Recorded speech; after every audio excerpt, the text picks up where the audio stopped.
As it is time now to know what's on the front pages of Nigerian newspapers, and public affairs analyst Olade Ndiario joins me now. Thank you so much for joining us on TVC Breakfast. Morning. Right, let's begin at looking at the pages of the papers, and we begin with the Daily Times. Criminals planning attacks on airports. Criminals are planning attacks on airports. We find details of that story on the pages of the Daily Times.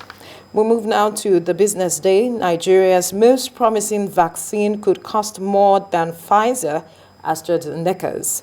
Nigeria's most promising vaccine could cost more than Pfizer AstraZeneca's. You find the details of the story on the pages of the Business Day. To the blueprint now. After boosting voting out 4,000 Kaduna local government workers, El-Rufai declares more civil servants to go. Says, I wasn't elected just to pay salaries. COVID-19 measures have shown fewer workers needed. Retrenchment frightening, crippling civil service. PDP shifting. Governor underestimating power of workers. NLC. You find details of all of the stories on the pages of the blueprint. To the Daily Trust now. As rainy season sets in, fertilizer scarcity, price hike scare farmers. FAAN promises 1.5 million tons. Experts canvass for soil crop-specific fertilizers. Details of all of the stories on the pages of the Daily Trust. To the Guardian now. New Nigerian COVID strain jots UK city after rise in cases. How pandemic open up talents of Nigerian scientists by Buhari. Ramadan. WHO warns of possible surge in COVID-19 pandemic. 2% of 690 million COVID-19 vaccines administered in Africa. Wow. Well, Africa CDC wants continent to produce 60% of its vaccines needed. NPHCDA partners ICPC to ensure accountability in deployment administration of vaccines. That's the National Primary Healthcare Development Agency there. Now, FAAN raises concern over violation of COVID protocol. Details of all of the stories on the pages of the Guardian newspaper. To the Punch now. Cells overcrowded as Jason strike enters second week. Courts shut. Inspector General of Police orders men to avoid unnecessary arrests. Prolonged strike could cause tension in correctional centers, says NCOS. Ngige begs Judiciary Workers Union says 2015 agreement not implemented. Wow. You find details of all of the stories on the pages of the Punch newspaper. Well, to the Daily Sun now. FAAN uncovers plot to attack Lagos, Abuja for other airports, says Aviation Ministry alerted it. No more picking of passengers by motorists at airports' arrival terminals. FAAN. All right, you find details of the story on the pages of the Daily Sun. To the News Direct now. Pantami denies link with terrorists, says criminals are feeling heat of NIN SIM verification. Pantami denies link with terrorists, says criminals are feeling heat of NIN SIM verification. All right, to the Daily Trust now. As rainy season sets in, fertilizer scarcity, price hike scare farmers. FAAN promises 1.5 million tons expert canvas for soil crop-specific fertilizers. To the Nation newspaper, gunshots, pandemonium rock Southwest PDP Congress. Fayose weeks away from venue. Makinde's man, Arakbaja, floors Olafeso. You find details of the story on the pages of the Nation newspaper. And to the Vanguard now. Many feared dead, injured. 3 villages sacked in Ebonyi. Houses burnt as suspected assailants attack Ebonyi community. Only 4 persons were killed. State government. We are yet to confirm whether they are herdsmen or Aguila people, monarch. They were not herdsmen, Ebonyi government. I haven't seen my husband. My husband's brother was killed, victim. People sleeping had their heads chopped off. Survivor. Southeast Governor get Knox commendation over Ibubago. Well, that is where we would begin our paper review this morning, Oladinde Ario. This is a sad development coming from Ebonyi, just a day after the Southeast governors announced that they were coming with regional security network, Ibubago. And now we are seeing these reports, attacks on people, and those that were sleeping, their heads were chopped off. Really sad. It's unfortunate. All of these things started like storms in teacups. And then the federal government that has control over all the instruments of coercion, forces, military and all, they failed to act in good time. Gradually, the entire country is being enveloped. And then, before you know, it's becoming increasingly unsafe to live in Nigeria. I wasn't here last week because I had to travel across the Southwest on a research project. I had to specifically ask for hotels that had armed night security guards. Why? I understand that in some places, lodgers were attacked by faceless armed people. It's that bad. Day before yesterday in Ewekoro in Ogun State, an estate now, gated estate, armed men broke into an estate and took away a 13-year-old boy, Bolan. And now they're asking the parents for millions of naira. I don't now understand why the federal government now, I won't blame the state, because the state governor, we call them chief security officers that have no control over the apparatus that will have made them real CSO. So it's just a decorative rank that they are wearing. It's not active, it has no backing of anything. Now that we now have regional, I'll call them armies now, to protect each and every region, or maybe states. That shows that the country is falling apart gradually. Now, these things were happening in the north before. They are now being exported southwest. We've said this before, that it's either the locals here, we want to emulate and begin to copy what they are doing in the north, which is what a lot of people are afraid of. That the attacks we are seeing is having a seeming reflection of what we saw in the north. Naturally. And I have said it before that if care is not taken, banditry, kidnapping will become the real deals for fickle-minded people who have not been doing well and are looking for ways to make good and quick money. Why? Because the way we started getting it wrong, when we started pardoning people who are arrested among Boko Haram operatives, we will pardon them according to the system. They said they would debrief them and then either get them into the society or the military, or some are even sent abroad without a thought to the fact that these people were orientated over time to get to where they were a much longer time. And you think in your wisdom, in 90 days or thereabout, you will have gotten them debriefed and moved them from this extreme position to a new dimension. It doesn't work that way. Unfortunately, suddenly, we now have words like hoodlum, bandits, and all of that in our lexicon. They were not here before. Right. So, for me, we are still begging the issues. We need to be a lot more frontal. Otherwise, I'm afraid. When you're saying be a lot more frontal, what more should regions, are you talking about regional effort or a collective effort as a country now? See, we can take Amotekun as an example. There was so much noise against Amotekun when they were launched by the Southwest governors. And they had issues. At the end of the day, they were launched from state to state. Let me ask, how well have they performed? What are the handicaps? They have limited access to weapons that will make them deliver. And that was why then we were insisting on collaborative training with the military and the police, who have standard training setups in place so that they can be impacted and be more active. Number two, the issue of intelligence gathering is still being taken for a ride.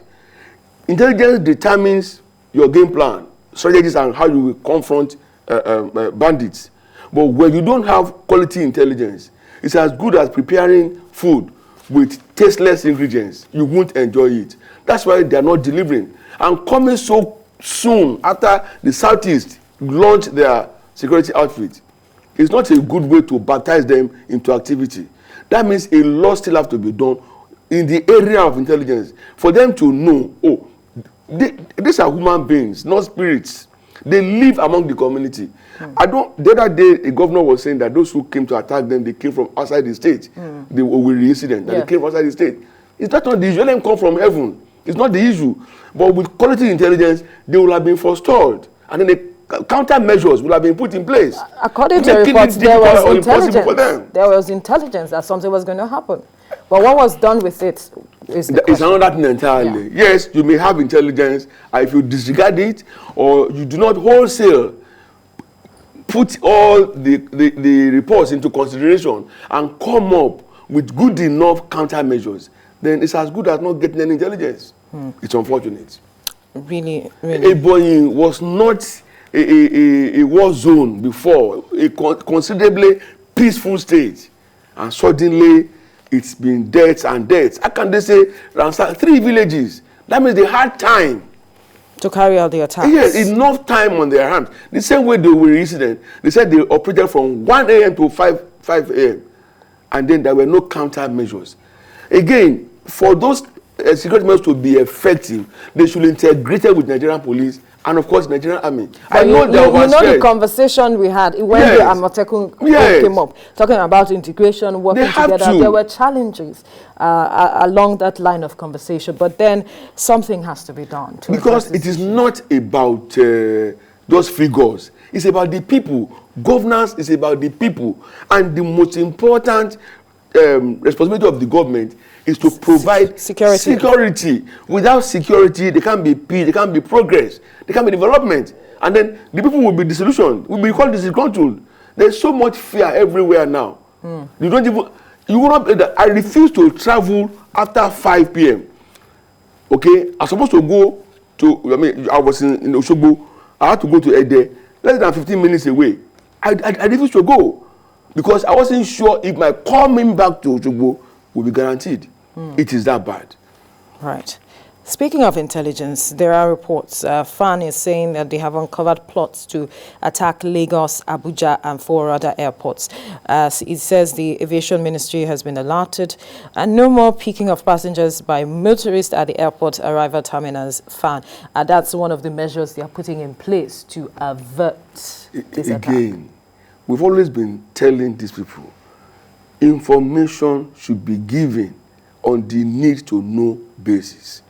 The public do not want to know. They don't have to know that you have uncovered plots to attack the airports. That's information management. It would have been better. Now you know, you bring in countermeasures to preempt the attack. Okay? You don't have to now make it a public. You see, I don't know if they think this will earn them some accolades or something.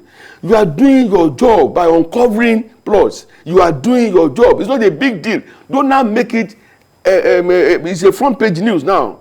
It's not necessary. You got in the information, work around it, and solving whatever problem that it may bring about. Well, is there an implication to this information? Now that you have announced it, perhaps those who are planning it will change their strategy. Right. Okay? But if you behave as if you didn't know, and they walk into your trap, they will be caught unawares. And then, of course, that might give you the victory for that day, as against now coming to announce. You think those who were planning the attack, they will not see this? They will see it and then go and read the plan. They will change their plans. So it still does not mean they will not want to attack, because now they know that you know. Okay? If they were planning at the primary level before, they might escalate it, knowing that you are probably waiting for them. So this thing shouldn't be coming out. We already have enough bad news on our news platforms. So much that some of us no longer read newspapers because you are afraid of your mind. You know, you are afraid of your mental health. that what is on again today, or boy, 3 villages sacked, people killed, Abuja, this, everywhere. I mean, it is not, we should get to that level. Knowing how to manage intelligence information. Report. It should be, information should be given on the need to know basis. The public do not have to know. You already know, then plan. Come up with countermeasures. Perhaps because the passengers will, well, if you motorists will be coming to pick passengers. That's not a big deal. When they are every time, I don't like going to the airport, especially the one in Lagos, because each time you go there, something has changed. But you have to adapt, okay, and go along with it. Because for me, it's all about our security, our safety, or operational functionality. So I wouldn't complain. People will not complain.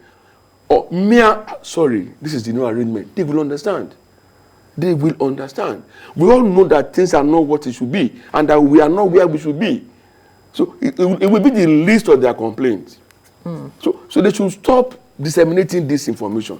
We don't need to know, but put in place things that will make those things impossible to happen, or even it will happen, you will have been able to mitigate it. Exactly. Mitigate, yes. Not telling us. I mean.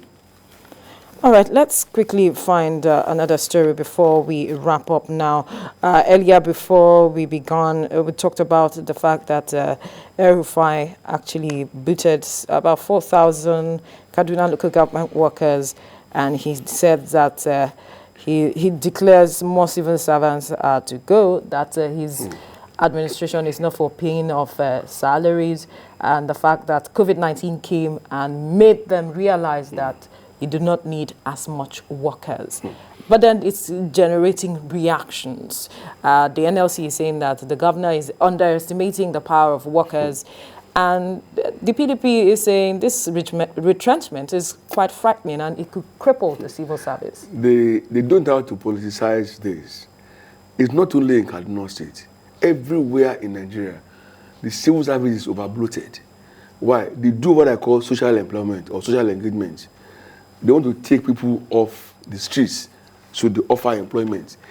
There was a time, some 15, 20 years back, I was part of a group that did a review of we tried to match the numbers now in the service, okay, against performance. And we saw that there were drivers who have no cars to drive. There are clerical officers who have no table to sit. If you doubt me, take a walk to any government secretariat, you will find them there.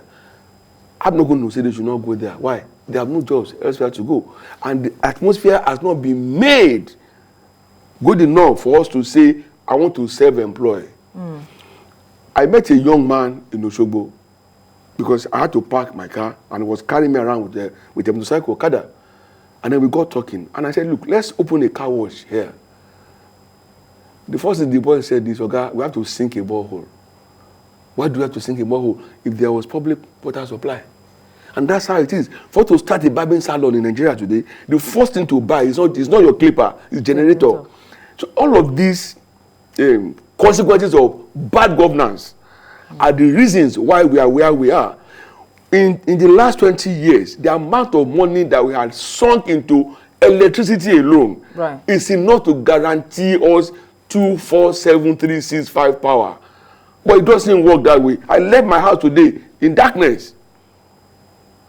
These are the things that we now, people now say, where do we go? Ministry, take them.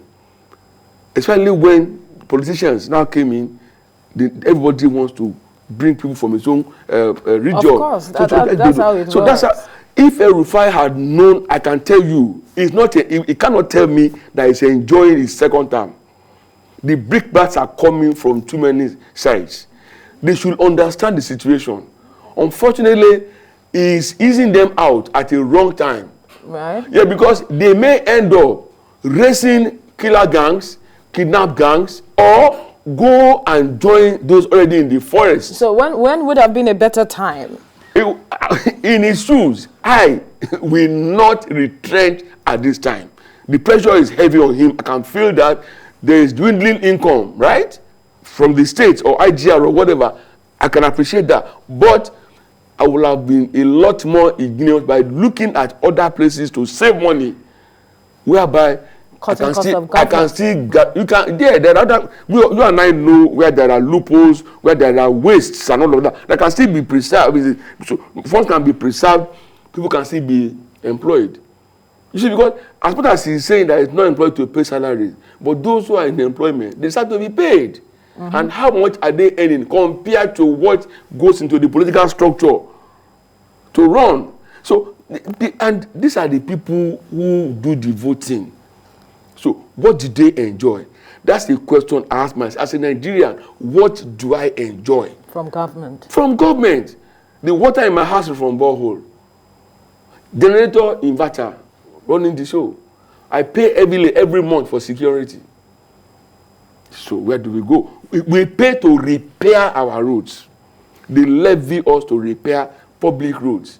Why? Because we can no longer continue waiting for the government. So, but let's understand that there are roads that are meant to be the states and the federal government to take care of. There are different roads, but then I grew up learning about trunk A, trunk B, trunk whatever. But for me, it's neither here nor there. The fact that you are paying. Exactly. So government should deliver democratic dividends. We're not getting what we voted for. And there are irreducible minimums. See, Nigerians are not asking for too much. Right. We are not. They're only asking for the basic whereby they can flourish, they can thrive, they can blossom, they can prosper and be able to take care of their basic needs. Now, our disposable income has been so eroded. Why? Because we now spend money on issues I shouldn't spend money on. I was in a church in New York not quite long ago, and then the prayer mode was different from here. Nobody was praying our kind of prayers. Why? Our needs are different. The things we are praying for, government already delivered them. Are different. So we should begin to think along that line. We cannot continue with this system, especially when 2023 is still, for me, far away. But hey, people are already jumping have to leave on the wagon. We have to leave the conversation here now. Thank you so much for your time on the newspaper review.